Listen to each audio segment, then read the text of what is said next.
Hello viewers, welcome to Astrology. Hi there. Today is Friday and I've taken some time out to discuss something regarding astrology, and to be precise, Vedic astrology.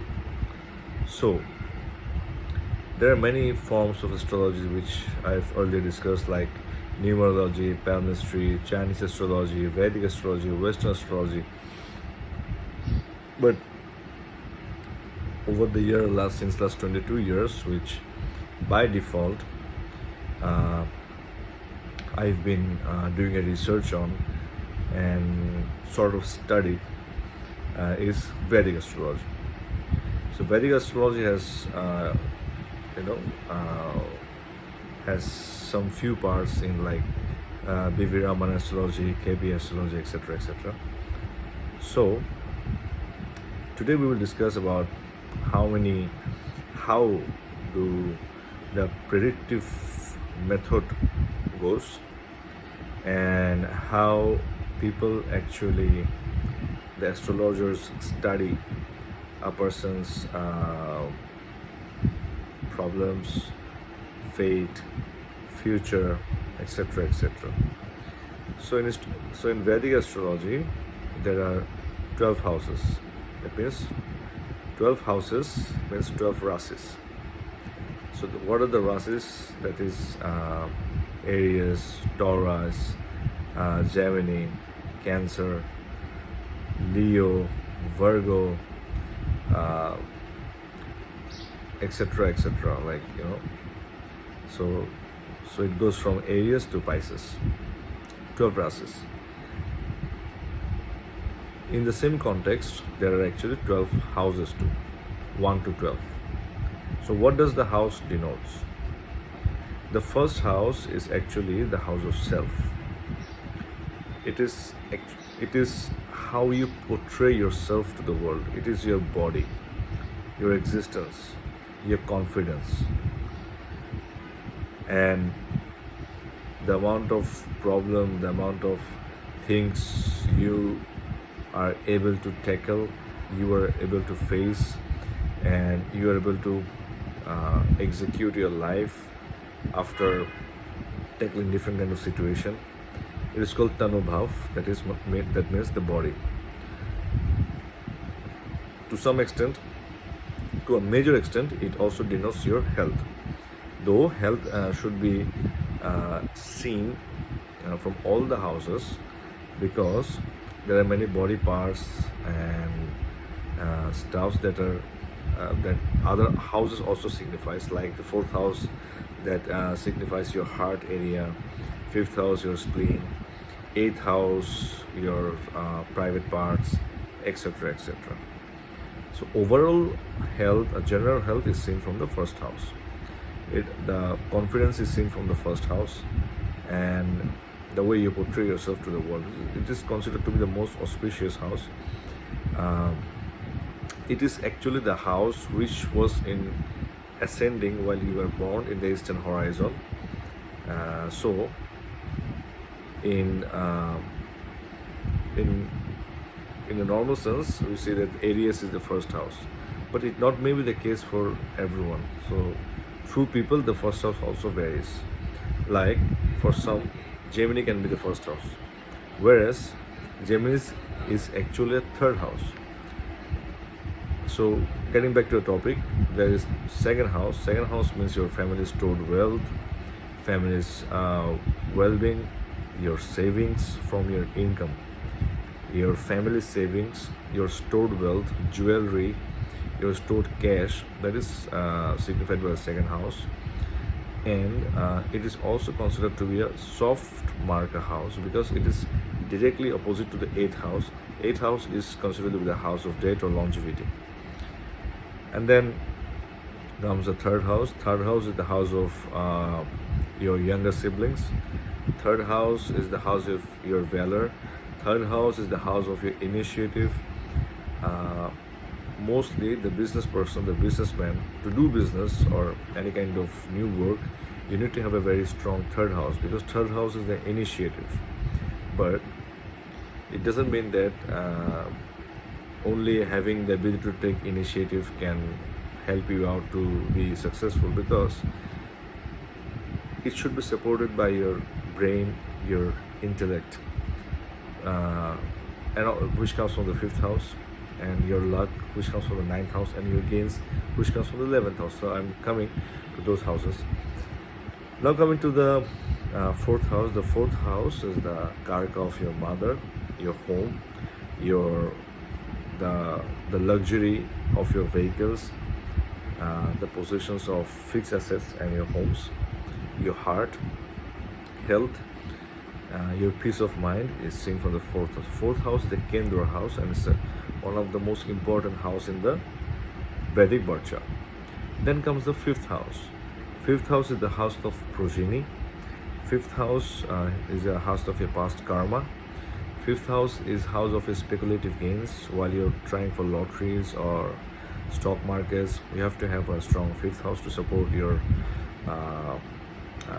business, like related to these speculative investments. And fifth house is the house of children.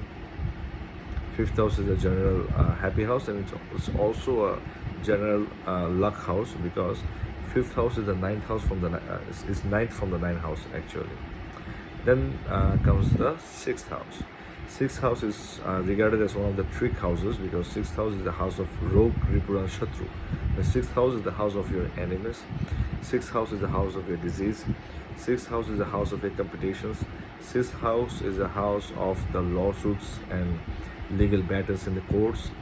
Sixth house has its own pros and cons. It's also denotes diseases, enemies. So you have to take care of the sixth house, and the astrologers must be concerned while reading the chart and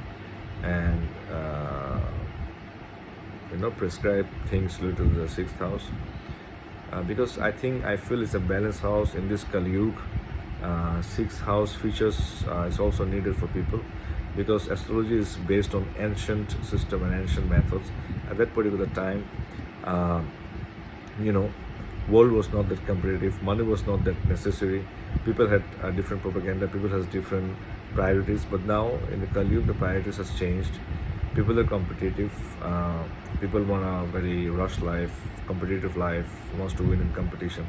So I think sixth house is one of the most important house in today's Kali Yuga. So it has to be read in that particular form, not only on the based on the ancient method. And comes the seventh house. Seventh house is the house of spouse. Seventh house is the house of your business, specifically your partnership business. Seventh house is the house of your personal image. And eighth house is the seventh house is also a house of marriage. Eighth house is the house of, they say, longevity, death.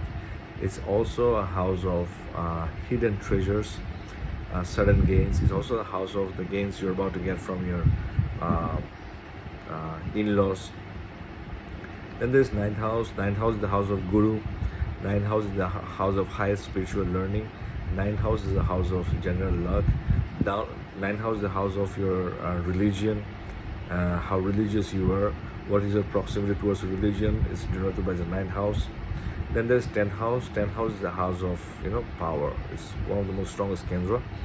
10th house is also the house of profession. 10th house is like the good aspect of planets on 10th house will determine will actually determine how you bring changes in your workplace, how you bring changes to the world. The stronger the influence on the 10th house, the bigger the impact you make to the society and the world. Then there's 11th house. 11th house is your social circle. It's about your elder brother, your friends, and most importantly your gains, any kind of financial gain, any kind of mental gain is denoted by the 11th house. 11th house is actually the house of gains. It's one of the money houses, and it's not that if you make your 11th house stronger you will become ultra rich. things doesn't go like that. You have to see many aspects. What kind of aspects does the 11th house having? What are the planets sitting in the 11th house? Where is the Lord of the 11th house positioned? And what is the position of the Lord of the 11th house in the Navamsha? And under which nakshatra the 11th house Lord is positioned in your main Lagna chart. Then coming to the last house, we will be discussing these things in my future videos. Then there is a 12th house. 12th house is the house of loss, imprisonment. 12th house is the house of bed pleasures. So bed pleasure is a very important thing in today's world. It was not meant to be that much particular important in yesteryear, in ancient years, when astrology was searched or astrology was created. But the Avid houses are 6th, 8th and 10th house. The Kendra houses are 1, 4, 7 and 10th. And Trine houses, or the lucky houses, are 1, 5 and 9. It's a very beneficial house. Second house and 11th house is considered to be neutral. It depends on the association, depends on the Rashi of the Lagna, like whether it's a watery sign, it's a sthir sign, Vayu sign, or the fire sign. The Badhaka sign also, or the Maraka sign, depends on the Lagna in your first house. So I hope I'm able to make you understand regarding these things. I've been doing research on astrology since the last 22 years, and also doing work in the modification of the astrology in context with the current world, because it is very important.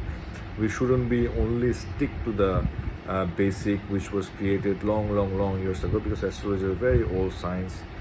Yes, I would say science. Many of you may not consider it as science, because the ancient Parasars had earlier determined the movement of the planets and the impact on the society. So I'll be coming back with more informative videos, because I spend my weekend reading charts of people and giving them their consultancy. So I'll be back with another video. Till then, take care. This is Astro Birdie signing off. Have a happy Friday. Thank you.